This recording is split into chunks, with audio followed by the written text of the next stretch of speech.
Friends, जब आप एक बिल्डिंग की फ्रेमिंग प्लान में बीम डिटेल्स को रेफ़र करते हैं तो बिल्डिंग की एक्सटर्नल जॉइंट्स के लिए स्ट्रक्चर ड्राइंग में एंकरेज डिटेल्स दी जाती हैं। तो आज के वीडियो में देखेंगे एंकरेज लेंथ जो कि यहाँ पे 50 इंटू डायमीटर ऑफ बार है, ये वैल्यू कैसे निकाला जाता है, इसका रेफरेंस क्या होता है। रिक्वेस्ट यू आखिर तक बने रहिए। चैनल पे नए हैं तो प्लीज़ सब्सक्राइब कीजिए, वीडियो पसंद आए तो एक लाइक कीजिए। Let's start the discussion. Friends, video को स्टार्ट करने से पहले test your knowledge, please try to answer this question. A thin layer of PCC is provided below the footings और फाउंडेशन मे बी राफ्ट। क्यों ऐसा किया जाता है, ये इसके ऑप्शंस हैं, try to pick the right one. Friends, आपके सामने ये ड्राइंग जो है एक बिल्डिंग की फ्रेमिंग प्लान में बीम डिटेल्स को शो कर रहा है। यहाँ बॉटम कॉर्नर पे देखिए जो मैं टिक कर रहा हूँ, यहाँ पे typical details of anchorage length दी हुई है और यहाँ पे इसकी लेंथ दी हुई है 50 into diameter of the bar, both top and bottom reinforcement of beam के लिए।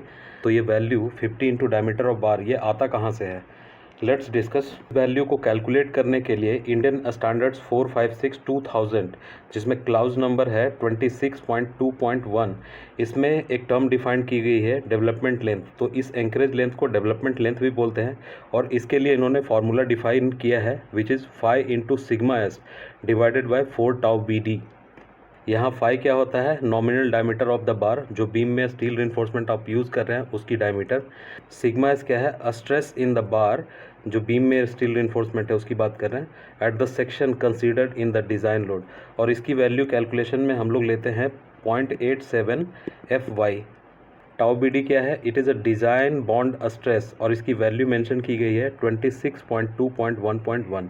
इसको रेफ़र करते हैं। ये देखिए यहाँ पे टाउ बी डी की वैल्यू दी गई है और इसका यूनिट क्या होता है, न्यूटन पर मिलीमीटर स्क्वायर। यहाँ पे अलग अलग ग्रेड ऑफ कंक्रीट के करस्पॉन्डिंग यहाँ पे टाउ बी डी की वैल्यू लिखी है।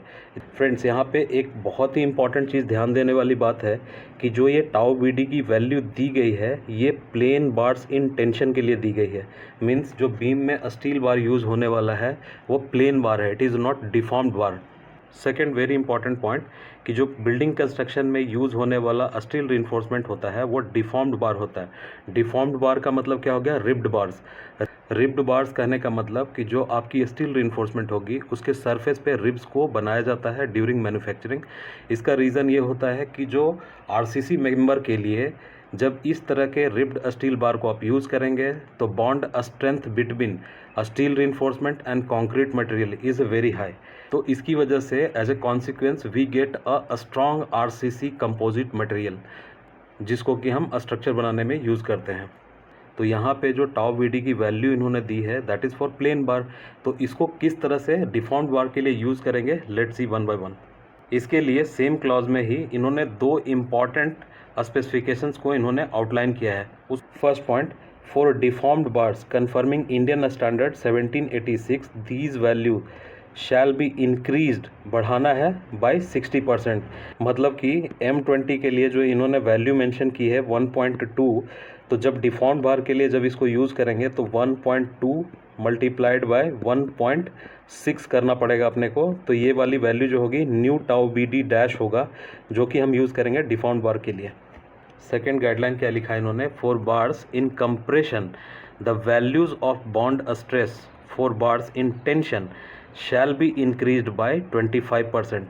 फॉर एग्जांपल, यदि आपका ग्रेड ऑफ कंक्रीट M20 है और जो स्टील आप यूज़ कर रहे हैं FE 500 है और AH/SD है, तो ऐसे वैल्यू में जो टाउ बी डी की आप वैल्यू लेंगे that will B 1.2 multiplied by 1.6 multiplied by 1.25।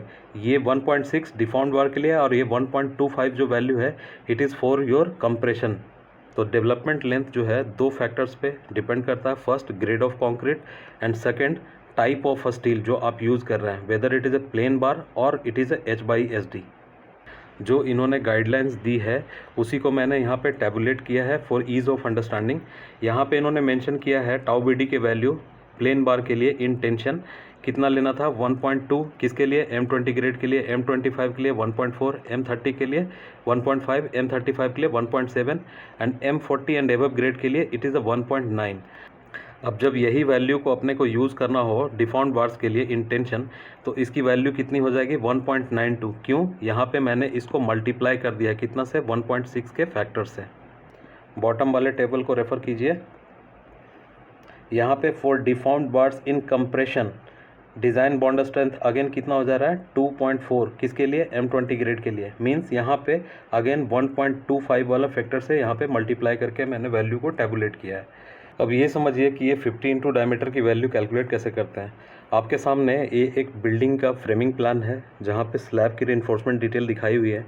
यहाँ पे एक सेक्शन को शो कर रहा हूँ मैं, रेड कलर से जो दिखा रहा है वो बीम है, और जो ग्रीन कलर से मार्क किया हुआ है उस पोर्शन के अंदर देखिए टी सेक्शन एक कॉलम को दिखाया हुआ है ब्लू कलर में।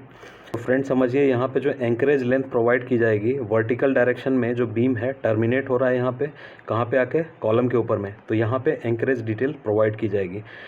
तो जिस टी कॉलम की बात कर रहे हैं उससे रिलेटेड कुछ इन्फॉर्मेशन को यहाँ देखिए, यहाँ पे रेड बॉक्स में मार्क किया हुआ है कॉलम को, और ये इसका सेक्शन है सेक्शन 5 जहाँ पे इसकी डिटेल्स को शो किया गया है।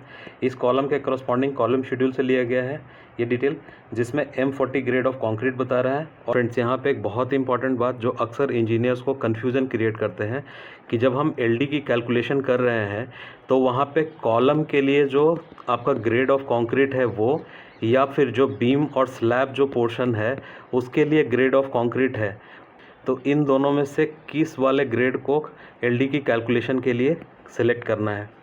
इस कन्फ्यूज़न को दूर करने के लिए इस डिटेल को फिर से देखते हैं। यहाँ पे लिखा हुआ टिपिकल डिटेल ऑफ एंकरेज, किसके लिए, बीम बार्स, बीम की बार के लिए ये बोल रहा है।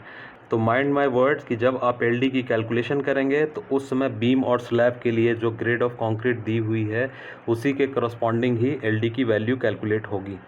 तो फ्रेमिंग प्लान के नोट्स को रेफ़र करते हैं। यहाँ पे पॉइंट नंबर 4 एंड 5 को रेफ़र कीजिए। क्या लिखा हुआ है, grade of concrete shall be used M25।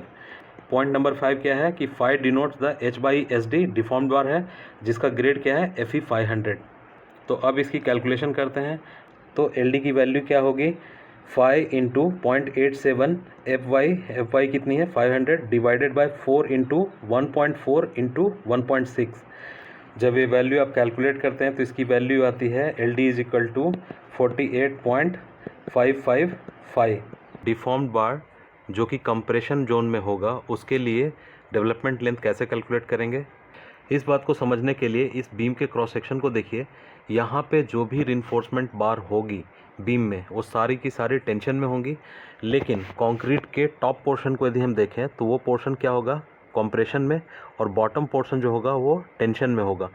तो ये जो ऊपर में दो रिइंफोर्समेंट है that will be subjected to tension, but this is lying in compression zone. Finally जो कंप्रेशन में आपके डिफॉर्म्ड बार्स है उसके लिए जब डेवलपमेंट लेंथ को कैलकुलेट करेंगे तो टाउ BD की जो वैल्यू हमने ली है उसमें अगेन 25% को इंक्रीज़ करना है। तो फाइनली LD की वैल्यू कैलकुलेट होगी 5 into sigma S, sigma S की जगह हम लिखेंगे 0.87 multiplied by 500 divided by 4 tau BD था, तो 4 तो वैल्यू आ गई, और टाउ BD, तो टाउ BD की जगह नया टाउ BD होगा। टाउ BD की वैल्यू कितनी है प्लेन बार के लिए 1.4, उसमें 60% इंक्रीज़ कर दिया because it is a deformed बार, 25% और इंक्रीज़ कर रहा है because it is in compression. तो ये वैल्यू जो निकल के आती है दैट इज़ अ 38.84। तो यहाँ पे एक चीज़ नोटिस कीजिए, जो डेवलपमेंट लेंथ हमने कैलकुलेट किया बार्स इन टेंशन, और एक जो डेवलपमेंट लेंथ हमने कैलकुलेट किया बार्स इन कंप्रेशन, तो टेंशन वाली LD की वैल्यू ज़्यादा होती है कंपेयर टू कंप्रेशन। फ्रेंड्स ऊपर वाले टेबल को आप रेफ़र कीजिए, इसमें row number 2 and row number 3 को रेफ़र कीजिए। रो नंबर 2 में क्या है, डेवलपमेंट लेंथ लिखी हुई है फॉर टेंशन, रो नंबर 3 में डेवलपमेंट लेंथ फॉर कंप्रेशन के लिए दिया हुआ है। अब यहाँ पे देखिए कि जब FE 500 डिफॉर्म्ड बार के लिए ये कैलकुलेशन करते हैं तो जैसे जैसे कंक्रीट की ग्रेड बढ़ती है तो ये डेवलपमेंट लेंथ की वैल्यू घटती है इन बोथ द केसेस, चाहे वो टेंशन हो या कंप्रेशन हो। तो ऐसा होने की वजह क्या है, जैसे जैसे आप ग्रेड ऑफ कंक्रीट को बढ़ा रहे हैं तो कंक्रीट की स्ट्रेंथ बढ़ रही है, तो ऐसे सिचुएशन में इट इज़ गेटिंग कंपनसेटेड, तो एंकरेज लेंथ मुझे कम प्रोवाइड करना पड़ता है। तो friends this was our first observation. Second important observation क्या है कि जो स्ट्रक्चर की वर्किंग ड्राइंग होती है उसमें जो डेवलपमेंट लेंथ प्रोवाइड की जाती है that is a higher value than the actual calculated value.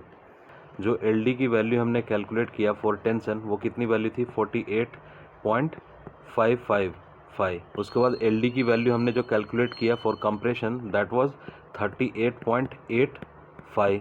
यहाँ पे स्ट्रक्चर वर्किंग ड्राइंग में जो एल डी की वैल्यू है टिपिकल है for both tension and compression के लिए, वो वैल्यू कितनी इन्होंने प्रोवाइड की है 50/5। This is our second observation. तो ये वैल्यू क्यों हायर प्रोवाइड की जाती है, we will see in the second part of this video. Friends, video के शुरुआत में आपसे एक क्वेश्चन पूछा था कि पीसीसी की लेयर फुटिंग्स और फाउंडेशन के नीचे में क्यों प्रोवाइड किया जाता है। तो इसका करेक्ट आंसर है option B, it avoids point reaction from the soil. एक बात समझिए, जब स्ट्रक्चर से लोड आता है आपका फाउंडेशन के ऊपर में, तो फाउंडेशन या फुटिंग्स उसको यूनिफॉर्मली डिस्ट्रीब्यूट करता है किस में, सॉइल में। तो सॉइल भी करस्पॉन्डिंगली क्या है, ये एक यूनिफॉर्म रिएक्शन जनरेट करता है। सपोज़ कीजिए पीसीसी को नहीं प्रोवाइड किया जाता है और ऐसे सिचुएशन में स्ट्रक्चर के किसी एक पार्ट में यदि लोड ज़्यादा आता है तो उस पर्टिकुलर पोर्शन में रिएक्शन फ्रॉम द सॉइल में be as a point load. तो ऐसे सिचुएशन में जो लोड यूनिफॉर्मली डिस्ट्रीब्यूट हो रहा था that will become non uniform. तो इसी पर्टिकुलर पर्पस के लिए पीसीसी को प्रोवाइड किया जाता है स्ट्रक्चर की फुटिंग्स और फाउंडेशन में।